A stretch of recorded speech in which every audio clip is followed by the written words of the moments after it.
हरिः ओम्। श्रीलक्ष्मी सहस्रनामस्तोत्रम्।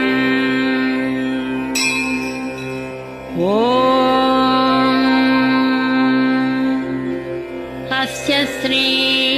लक्ष्मी दिव्य सहस्रनामस्तोत्रमहामन्त्रस्य आनन्दकर्दमचिक्लीतेन्दिरा सुतादयो महात्मानो महर्षयः अनुष्टुप्छन्दः विष्णुमायाशक्तिः महालक्ष्मीः परादेवता श्री महालक्ष्मी प्रसादद्वारा सर्वेष्टार्थसिद्ध्यर्थे जपे विनियोगः।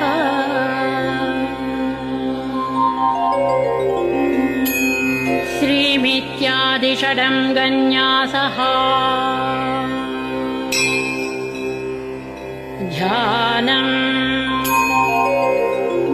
पद्मनाभप्रियां देवीं पद्माक्षीं पद्मवासिनीं पद्मवक्त्रां पद्महस्तां वन्दे पद्मामहर्निशम्। पूर्णेन्दुबिम्बवदनां रत्नाभरणभूषितां वरदाभयहस्ताढ्यां ध्यायेश्चन्द्रसहोदरी। इच्छारूपां भगवतः सच्चिदानन्दरूपिणी सर्वज्ञां सर्वजननी विष्णुवक्षस्थलालयां दयाळुमनिशं ध्यायेत् सुखसिद्धिस्वरूपिणी दयाळुमनिशं ध्यायेत् सुखसिद्धिस्वरूपिणी। हरिः ओम्। नित्यागतानं तदित्या नन्दिनी जनरञ्जनी नित्यप्रकाशिनी चैव स्वप्रकाशस्वरूपिणी महालक्ष्मीर्महाकाली महाकन्या सरस्वती भोगवैभवसन्धात्री भक्तानुग्रहकारिणी ईशावास्या महामाया महादेवी महेश्वरी हृल्लेखा परमाशक्तिः मातृका बीजरूपिणी नित्यानन्द नित्यबोध नादिनी जनमोदिनी सत्यप्रत्ययनी चैव स्वप्रकाशात्मरूपिणी त्रिपुरा भैरवी विद्या हंसा वागीश्वरी शिवा वाग्देवी च महारात्रिः कालरात्रिस्त्रिलोचना भद्रकाली कराळी च महाकाली तिलोत्तमा काली कराळवक्त्रान्ता कामाक्षी कामदा शुभा चण्डिका चण्डरूपेश चामुण्डा चक्रधारिणी त्रैलोक्यजननी देवी त्रैलोक्यविजयोत्तमा सिद्धलक्ष्मीः क्रियालक्ष्मीः मोक्षलक्ष्मीः प्रसादिनी उमा भगवती दुर्गा चान्द्री दाक्षायणी शिवा प्रत्यङ्गिराधरा वेला लोकमाता हरि हरिप्रिया पार्वती परमादेवी ब्रह्मविद्या प्रदायिनी अरूपा बहुरूपा च विरूपा विश्वरूपिणी पञ्चभूतात्मिका वाणी पञ्चभूतात्मिका परा कालिका पञ्चिका वाग्मी हविः प्रत्यधिदेवता देवमाता सुरेशाना वेदगर्भाम्बिका धृतिः संख्याजातिः क्रियाशक्तिः प्रकृतिर्मोहिनी मही यज्ञविद्या महाविद्या गुह्यविद्या विभावरी ज्योतिष्मती महामाता सर्वमन्त्रफलप्रदा दारिद्र्यध्वंसिनी देवी हृदयग्रन्थि भेदिनी सहस्रादित्यसंकाशा चन्द्रिका चन्द्ररूपिणी अकारादिक्षकारान्त मातृका वर्णरूपिणी गायत्री सोमसम्भूति सावित्री प्रणवात्मिका शाङ्करी वैष्णवी ब्राह्मी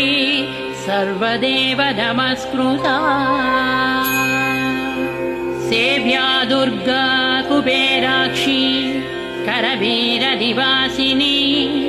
जया च विजया चैव जयन्ती च पराजिता कुब्जिका कालिका शास्त्री वीणा पुस्तकधारिणी सर्वज्ञशक्ति श्रीशक्तिः ब्रह्म विष्णु शिवात्मिका इडा पिङ्गलिका मध्या मृणालीतं तु रूपिणी यज्ञेशानि प्रधा दीक्षा दक्षिणा सर्वमोहिनी अष्टाङ्गयोगिनी देवी निर्भीज ध्यानगोचरा सर्वतीर्थस्थिता शुद्धा सर्वपर्वतवासिनी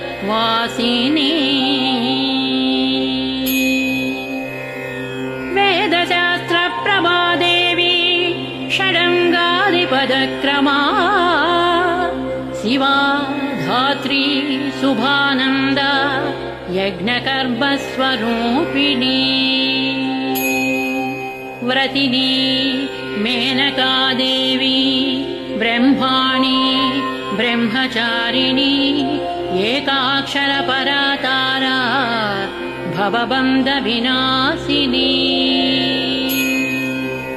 विश्वम्भरा धारा निराधाराधिकस्वरा राकाकुहूरमावास्या पूर्णिमानुमती द्युतिः सिनीवाली शिवावस्या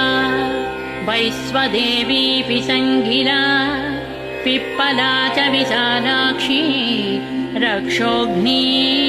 वृष्टिकारिणी दुष्टविद्राविणी देवी सर्वोपद्रवनाशिनी शारदा शरसन्धाना सर्वशास्त्रस्वरूपिणी युद्धमध्यस्थिता देवी सर्वभूतप्रभञ्जनी अयुद्धा युद्धरूपा च शान्ता शान्तिस्वरूपिणी गङ्गा सरस्वती वेणी यमुना नर्मदापगा समुद्रवतना वासा ब्रह्माण्डश्रेणिमेखला पञ्चवक्त्रा दशभुजा शुद्धस्फटिकसन्निभा रक्ता कृष्णासिता पीता सर्ववर्णा निरीश्वरी कालिका चक्रिका देवी सत्या तु वटुका स्थिता तरुणी वारुणी नारी ज्येष्ठा देवी सुरेश्वरी विश्वम्भरधरा कर्त्री गणार्गणविभञ्जनी सन्ध्या रात्रिर्दिवा ज्योत्स्ना कलाकाष्ठा निमेषिका उर्वी कात्यायनी शुभ्रा संसारार्णवतारिणी कपिला कीलिका शोका मल्लिका नवमल्लिका देविका नन्दिका शान्ता भञ्जिका भयभञ्जिका कौशिकी वैदिकी देवी सौरी रूपाधिकातिभा दिग्वस्त्र नववस्त्रा च कन्यका कमलोद्भवा श्रीसौम्यलक्षणातीता दुर्गा सूत्रप्रबोधिका श्रद्धा मेधा कृतिः प्रज्ञाधारणा कान्तिरेव च श्रुतिः स्मृतिर्धृतिर्धन्या भूतिरिष्टर्मनीषिणी विरक्तिर्व्यापिनी माया सर्वमाया प्रभञ्जनी माहेन्द्री मन्त्रिणी सिंही चेन्द्रजाल स्वरूपिणी अवस्थात्रय निर्मुक्ता गुणत्रय विवर्जिता ईषणत्रय निर्मुक्ता सर्वरोग विवर्जिता योगी ध्यानान्तगम्या च योगध्यानपरायणा त्रयीशिखा विशेषज्ञा वेदान्तज्ञानरूपिणी भारती कमला भाषा पद्मा पद्मावती कृतिः गौतमी गोमती गौरी ईशानी हंसवाहिनी नारायणी प्रभाधारा शाङ्करी शङ्करात्मजा चित्रघण्टा सुनन्दा श्रीर्मानवी मनुसंभवा स्तम्भिनी क्षोभिणी मारी ब्राह्मिणी शत्रुमारिणी मोहिनी द्वेषिणी वीरा अघोरा रुद्ररूपिणी रुद्रैकादशनी पुण्या कल्याणी लाभकारिणी देवदुर्गा महादुर्गा स्वप्नदुर्गाष्टभैरवी सूर्यचन्द्राग्निरूपा च ग्रहनक्षत्ररूपिणी बिन्दुनादकलातीता बिन्दुनादकलात्मिका दशवायुजयाकारा कला षोडश संयुता काश्यपी कमलादेवी नादचक्रनिवासिनी मृडाधारा स्थिरा गुह्या देविका चक्ररूपिणी अविद्या शार्वरी भुञ्जा जम्भासुरनिबर्हिणी श्रीकाया श्रीकला शुभ्रा कर्मनिर्मूलकारिणी आदिलक्ष्मीर्गुणाधारा पञ्चब्रह्मात्मिका परा श्रुतिर्ब्रह्ममुखावासा सर्वसम्पत्तिरूपिणी मृतसञ्जीविनी मैत्री कामिनी कामवर्जिता निर्वाणमार्गदा देवी हंसिनी कालिका क्षमा सपर्या गुणिनी भिन्ना निर्गुणा खण्डिता शुभा स्वामिनी वेदिनी शक्या शाम्बरी चक्रधारिणी दण्डिनी मुण्डिनी व्याघ्री शिखिनी सोमसंहतिः चिन्तामणिश्चिदानन्दा पञ्चबाणप्रबोधिनी बाणश्रेणि सहस्राक्षी सहस्रभुजपादुका सन्ध्याबलिस्त्रिसन्ध्याख्या ब्रह्माण्डमणिभूषणा वासवी वारुणी सेव्या कुलिका मन्त्ररञ्जनी जितप्राणस्वरूपा च कान्ता काम्यवरप्रदा मन्त्रब्राह्मणविद्यार्था नादरूपा हविष्मतिः अधर्वणश्रुतिः शून्या कल्पना वर्जिता सती सत्ता जातिः प्रमामेया प्रमितिः प्राणदा गतिः अपर्णा पञ्चवर्णा च सर्वदा भुवनेश्वरी त्रैलोक्यमोहिनी विद्या सर्वभद्री क्षराक्षरा हिरण्यवर्णा हरिणी सर्वोपद्रवनाशिनी कैवल्यपदवीरेखा सूर्यमण्डल संस्थिता सोममण्डलमध्यस्था वह्निमण्डलसंस्थिता वायुमण्डलमध्यस्था व्योममण्डलसंस्थिता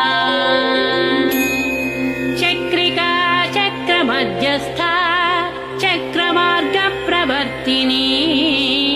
कोकिलाकुलचक्रे च पक्षतिः पङ्क्तिपावनी सर्वसिद्धान्तमार्गस्था षड्वर्णा वरवर्जिता शतरुद्रहरा हन्त्री सर्वसंहारकारिणी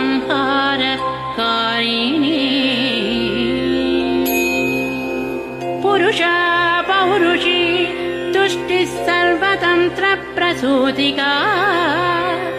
अर्धनारीश्वरी देवी सर्वविद्याप्रदायिनी भार्गवी आजुषी विद्या सर्वोपनिषदा स्थिता व्योमकेशाखिलप्राणा पञ्चकोश विलक्षणा पञ्चकोशात्मिका प्रत्यक् पञ्चब्रह्मात्मिका शिवा जगज्जराजनित्री च पञ्चकर्म प्रसूतिका वाग्देव्याभरणाकारा सर्वकाम्यस्थिता स्थितिः अष्टादश चतुष्षष्टिपीठिका विद्यया युता कालिका कर्षणश्यामा यक्षिणी किन्नरेश्वरी केतकी मल्लिका शोका वाराही धरणि ध्रुवा नारसिंही महोग्रास्या भक्तानामार्तिनाशिनी अन्तर्बला स्थिरा लक्ष्मीः जरामरणनाशिनी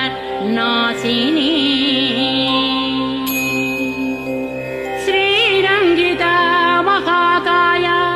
सोमसूर्याग्निलोचना अदितिर्देवमाता च अष्टपुत्राष्टयोगिनी अष्टप्रकृतिरष्टाष्ट बिभ्राजद्विकृताकृतिः दुर्भिक्षध्वंसिनी देवी सीता सत्या च रुक्मिणी ख्यातिजा भार्गवी देवी देवयोनिस्तपस्विनी शाकम्भरी महाशोणा गरुडोपरि संस्थिता सिंहगा व्याघ्रगा देवी वायुगा च महाद्रिगा अकारादिक्षकारान्त सर्वविद्याधिदेवता मन्त्रव्याख्याननिपुणा ज्योतिःशास्त्रैकलोचना गिडा पिङ्गलिका मध्य सुषुम्ना ग्रन्थिभेदिनी कालचक्राश्रयोपेता कालचक्रस्वरूपिणी वैशारदी मतिश्रेष्ठा वरिष्ठा सर्वदीपिका वैनायकी वरारोहा श्रोणी वेला बहिर्वणिः जम्भिनी जृम्भिनी जृम्भकारिणी गणकारिका शरणी चक्रिकानन्त सर्वव्याधिचिकित्सकी देवकी देवसंकाशा वारिधिः करुणाकरा सर्वरी सर्वसम्पन्ना सर्वपापप्रभञ्जनी एकमात्रा द्विमात्रा च त्रिमात्रा च तथा परा अर्धमात्रा परा सूक्ष्मा सूक्ष्मार्धार्धपरा परा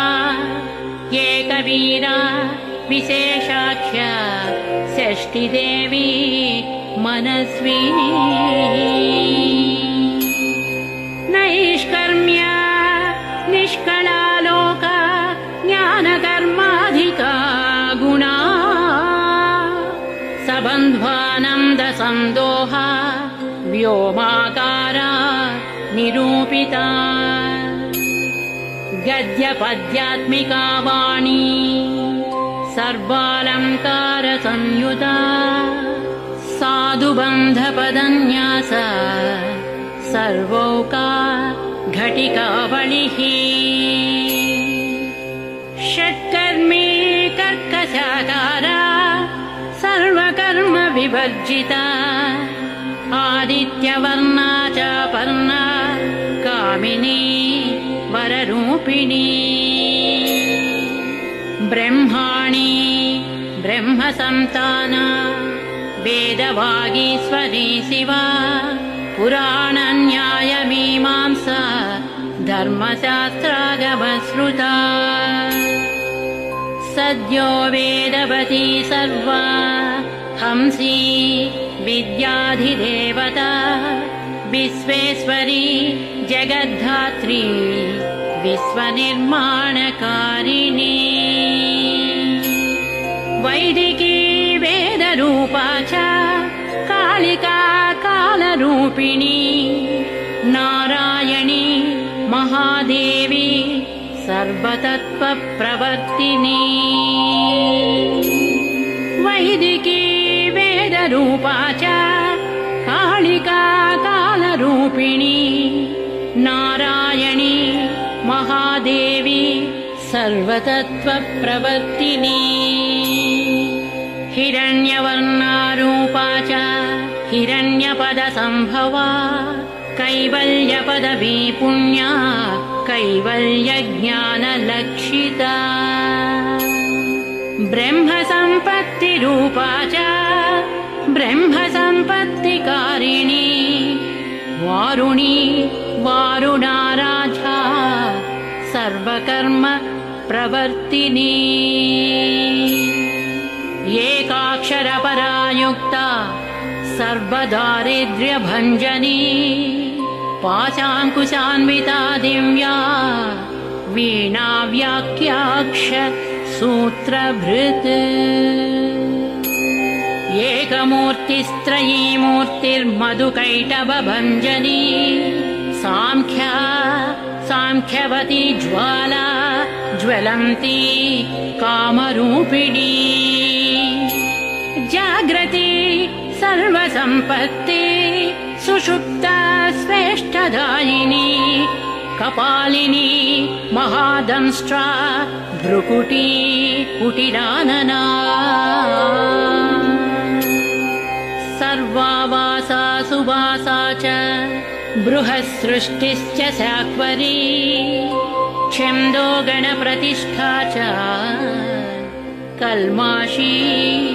करुणात्मिका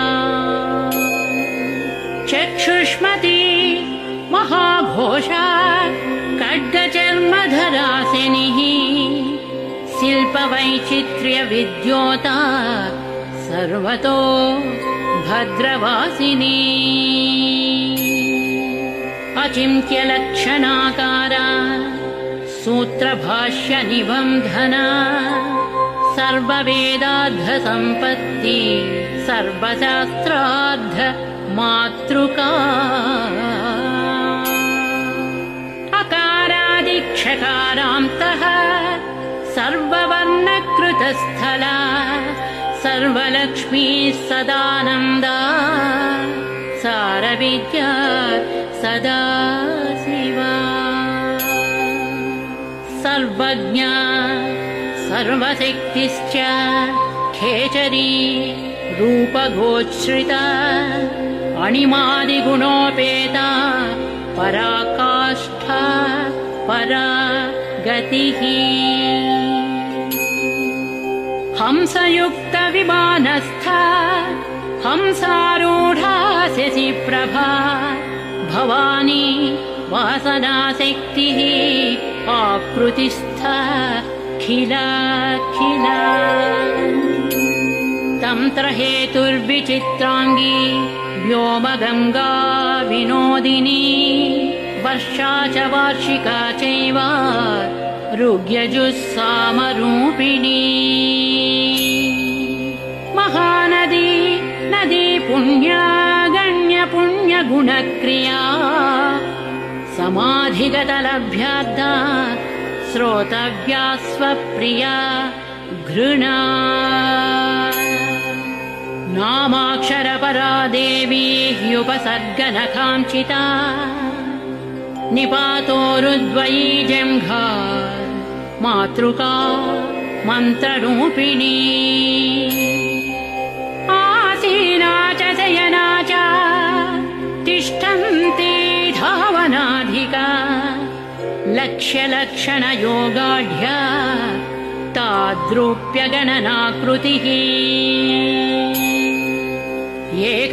एकरूपानेकरूपा सेन्दुरूपा सदाकृतिः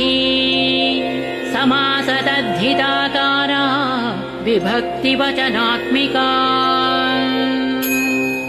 स्वाहाकारा स्वधाकारा श्रीप्रत्यर्धाङ्गिनन्दिनी गम्भीरा गहना गुह्या योनिलिङ्गार्धधारिणी शेषवासुकि संसेव्या चपलावरवर्णिनी कारुण्यकार सम्पत्तिः कीलकृन्मन्त्रकीलिका शक्तिबीजात्मिका सर्वमन्त्रेष्ठाक्षयकामना आग्नेयी पार्थिवा आप्या वायव्या व्योमकेतना सत्यज्ञानात्मिकानन्दा ब्राह्मी ब्रह्मसनातनी अविद्यावासना माया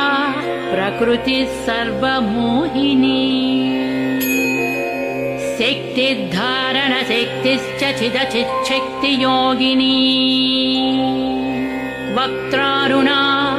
महामाया मरीचिर्मदमर्दिनी विराट् स्वाहा स्वधा शुद्धा निरूपाप्तिः सुभक्तिगा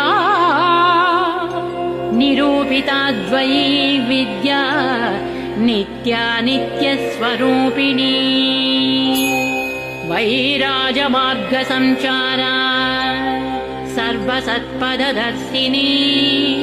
जालन्धरी मृडानी च भवानी भवभञ्जनी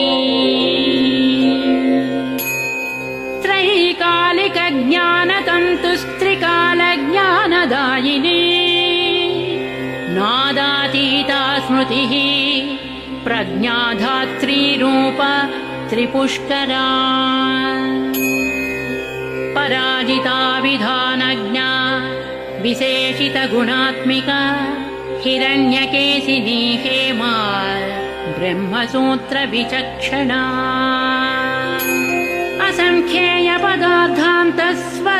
असंख्येयपदार्थान्तस्वरव्यञ्जनवैखरी मधुजिह्वा मधुमती मधुमासोदय मधुः माधवी च महाभागा मेघगम्भीरनिस्वना ब्रह्मविष्णुमहेशादि ज्ञातव्यार्धविशेषगा नाभौ वह्निशिखाकारा ललाटे चन्द्रसन्निभा भ्रूमध्ये भास्कराकारा सर्वताराकृतिर्हृदि कृत्तिकादिभरण्यन्त नक्षत्रेष्ट्यर्चितोदया ग्रहविद्यात्मिका ज्योतिर्ज्योतिर्विस्मृतिजीविका ब्रह्माण्डगर्भिणी बाला सप्तावरणदेवता वैराजोत्तमसाम्राज्य कुमार कुशलोदया बगला भ्रमराम्बा च शिवदूती शिवात्मिका मेरुविंध्यादिसंस्थाना काश्मीरपुरवासिनी योगनिद्रा महानिद्रा विनिद्रा राक्षसाश्रिता सुवर्णदा महागंगा पञ्चाख्या पञ्चसंहतिः सुप्रजाता सुवीर्या च सुपोषा सुपतिः शिवा सुगृहा रक्तबीजान्ता हतकन्दर्पजीविका समुद्रव्योममध्यस्था समबिन्दुसमाश्रया सौभाग्यरसजीवातु सारासारविवेकदृक् त्रिविल्यादिसुपुष्टाङ्गा भारती भरताश्रिया नादब्रह्ममयी विद्या ज्ञानब्रह्ममयी परा ब्रह्मनाडीनिरुक्तिश्च ब्रह्मकैवल्यसाधना कालकेयमहोदारा वीर्यविक्रमरूपिणी बडवाग्निशिखावक्त्रा महाकबलतर्पणा महाभूता महादर्प महासारा महाक्रतुः पञ्चभूता महाग्रासा पञ्चभूतादिदेवता सर्वप्रमाण सम्पत्तिः सर्वरोगप्रतिक्रिया ब्रह्माण्डान्तर्बहिर्व्याप्ता विष्णुवक्षो विभूषिणी शाङ्करी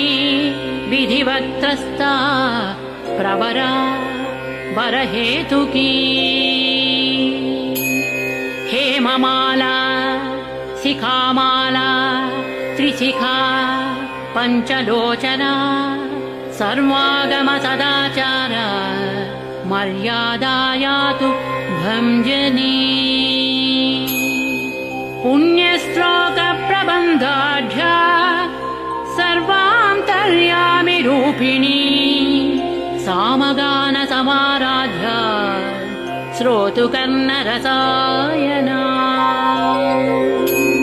जीवलोकैक जीवातुर्भद्रोदारविलोकना तटित्कोटिलसत्कान्तिस्तरुणी हरिसुन्दरी मीननेत्रा च सेन्द्राक्षी विशालाक्षी सुमङ्गला सर्वमङ्गलसम्पन्ना साक्षान्मङ्गलदेवता देहहृद्दीपिका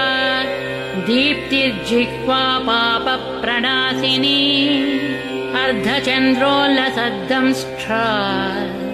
यज्ञवाटी विलासिनी महादुर्गा महोत्साह महादेवा बलोदया डाकिनीढ्या शाकिनीढ्या हाकिनीढ्या समस्तजुट् निरङ्कुशानाकिवन्द्या षडाधाराधिदेवता भुवनज्ञाननिःश्रेणिः भुवनाकार वल्लरी शाश्वती शाश्वताकारा लोकानुग्रहकारिणी सारसी मानसी हंसी हंसलोकप्रदायिनी चिन्मुद्रालङ्कृतकरा कोटिसूर्यसमप्रभा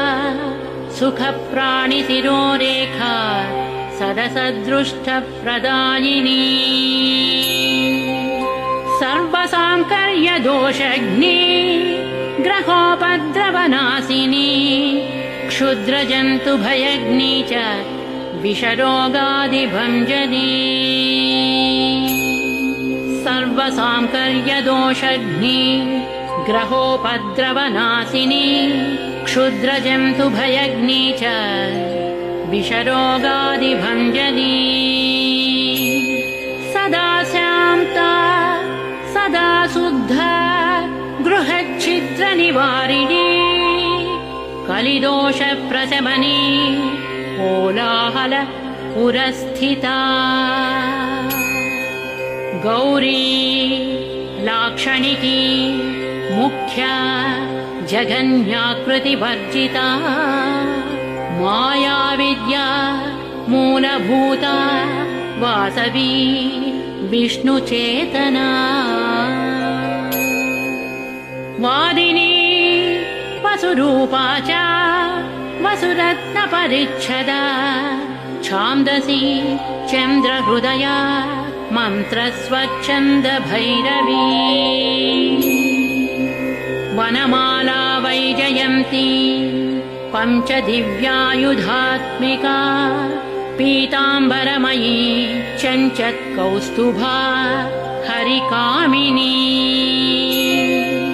नित्या तद्ध्या रमा रामा रमणी मृत्युभञ्जनी ज्येष्ठा काष्ठा धनिष्ठां ता शराङ्गी निर्गुणप्रिया मैत्रेया मित्रविन्दा च शेष्यशेषकलाशया वारणासी वासलभ्या चार्यावर्तजनस्तुता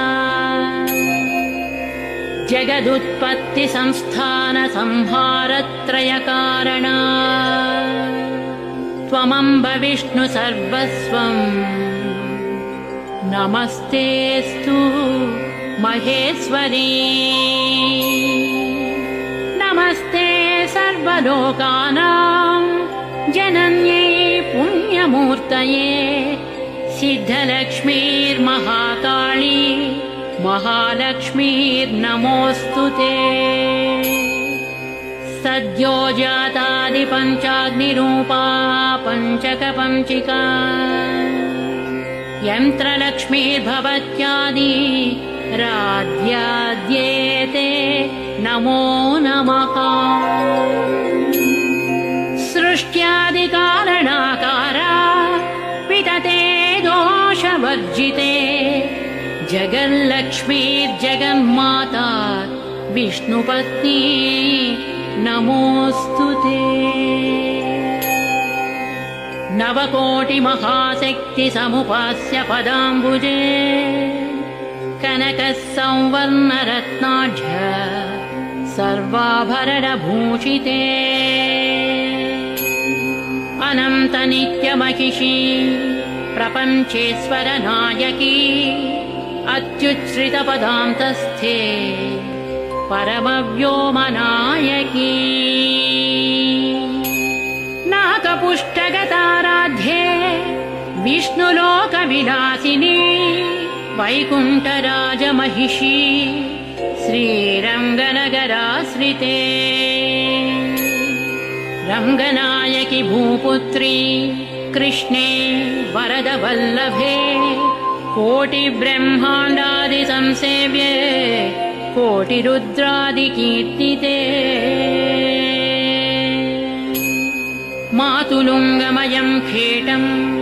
सौवर्णचषकं तथा पद्मद्वयं पूर्णकुम्भं क्षीरं च वरदाभये पाशमङ्कुशं शङ्खं च चक्रं शूलं कृपाणिकां धनुर्बाणौ चाक्षमालां चिन्मुद्रामपि बिभ्रति अष्टादशभुजे लक्ष्मीः महाष्टादशपीठगे भूनीलादिसंसेव्ये च स्वामि चित्तानुवर्तिनी पद्मे पद्मालये पद्मे पूर्णकुम्भाभिषेचिते इन्दिरेन्दिराभाक्षी क्षीरसागर कन्यके भार्गवी त्वं स्वतन्त्रेच्छा वशीकृतजगत्पतिः मङ्गलं मङ्गलानां त्वं देवतानां च देवता त्वमुत्तमोत्तमानां च त्वं श्रेयः परमामृतम् धनधान्याभिवृद्धिश्च सार्वभौम सुखोच्छ्रया आम्दोलिकादिसौभाग्य मत्ते भाति महोदया पुत्रपौत्राभिवृद्धिश्च विद्याभोग बलाधिकम् आयुरारोग्यसम्पत्तिः अष्टैश्वर्यं त्वमेव हि परमेश विभूतिश्च सूक्ष्मात् सूक्ष्मतरा गतिः सदयापाङ्गसंदत्त ब्रह्मेन्द्रादिपदस्थितिः अव्याहतमहाभाग्यं त्वमेवाक्षोभ्य विक्रमा समन्वया च वेदानामविरोधात् त्वमेव हि निःश्रेयसपदप्राप्ति साधना फलरूपिणी श्रीमन्त्रराजराज्ञी च श्रीविद्याक्षयमकारिणी श्रीं बीजजपसन्तुष्टा ऐं ह्रीं श्रीं बीजपालिका प्रपत्तिमार्गसुलभा विष्णुप्रथमकिङ्करी क्लींकाराद्धसवित्री च सौमङ्गल्याधि देवता श्री षोडशाक्षरी विद्या श्रीयन्त्रपुरवासिनी श्री षोडशाक्षरी विद्या श्रीयन्त्रपुरवासिनी सर्वमङ्गलमाङ्गल्ये शिवे सर्वार्थसाधिके शरण्ये त्र्यम्बके देवी नारायणी नमोऽस्तुते। पुनः पुनर्नमस्तेऽस्तु साष्टाङ्गमयुतम् पुनः। सनत्कुमार उवाच एवं स्तुता महालक्ष्मीर्ब्रह्मरुद्रादिभिः सुरैः समद्भिरार्त्यै देवैश्च निःसत्त्वैर्भोगवर्जितैः ज्येष्ठाजुष्टैश्च निःश्रीकैः संसारास्वपरायणैः विष्णुपत्नी दधौ तेषाम् दर्शनम् दृष्टितर्पणम्। शरत्पूर्णेन्दुकोट्याभा धवलापाङ्गवीक्षणैः सर्वां सत्त्वसमाविष्टांश्चक्रे हृष्टावरं ददौ। नमद्भिरार्तैर्देवश्च निःसत्त्वैर्भोगवर्धितैः। महालक्ष्मीरुवाच नाम्नां साष्टसहस्रं मे प्रमादाद्वापि यः सकृत् कीर्तयेत् तत्कुले सत्यं वसाम्या चन्द्रतारकम्।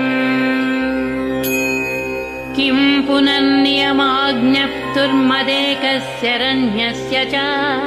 मातृवस्थानुकम्पाहं पोषकी स्याम् अहर्निशम्। मन्नाम स्मरतां लोके दुर्लभं नास्ति चिन्तितम् मत्प्रसादेन सर्वेऽपि स्वस्वेष्टार्थमवाप्स्यथा। लुप्तवैष्णवधर्मस्य मद्व्रतेष्वकीर्तिनः भक्तिप्रपत्तिहीनस्य वन्द्यो नाम्नां जपोऽपि मे। तस्मादवश्यं तैर्दोषैर्विहीनः पापवर्जितः जपेत् साष्टसहस्रं मे नाम्नां प्रत्यहमादरात्। साक्षादलक्ष्मीपुत्रोऽपि दुर्भाग्योऽप्यलसोऽपि वा अप्रयत्नोऽपि मूढोऽपि विकलः पतितोऽपि च अवसातु प्राप्नुयाद्भाग्यं मत्प्रसादेन केवलम्। स्पृहेयमचिराद्देवाः वरदानाय जापिनः। ददामि सर्वमिष्टार्थं लक्ष्मीति स्मरतां ध्रुवम्। ददामि सर्वमिष्टार्थं लक्ष्मीति स्मरतां ध्रुवम्। सनत्कुमार उवाच इत्युक्तां तर्धते लक्ष्मीः वैष्णवी भगवत्कला इष्टापूर्तं च सुकृतं भागधेयं च चिन्तितम्। स्वं स्वं स्थानं च भोगं च विजयं लेभिरे सुराः तदेतत् प्रदाम्यद्य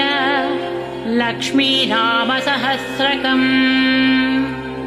योगिनं पठति क्षिप्रं चिन्तितार्थान वाप्स्यदा। गार्ग्य उवाच सनत्कुमार योगीन्द्र इत्युक्त्वा स दयानिधिः अनुगृह्य ययौ क्षिप्रं तांश्च 12 योगिनः। तस्मादेतद्रहस्यं च गोप्यं जप्यं प्रयत्नतः अष्टम्यां च चतुर्दश्यां नवम्यां भृगुवासरे पौर्णमास्याममायां च सर्वकाले विशेषतः जपेद्वा नित्यकार्येषु सर्वान् कामानवाप्नुयात् इति श्रीस्कान्दपुराणे सनत्कुमारसंहितायाम् श्रीलक्ष्मीसहस्रनाम मन्त्रस्तोत्रम् समाप्तम्।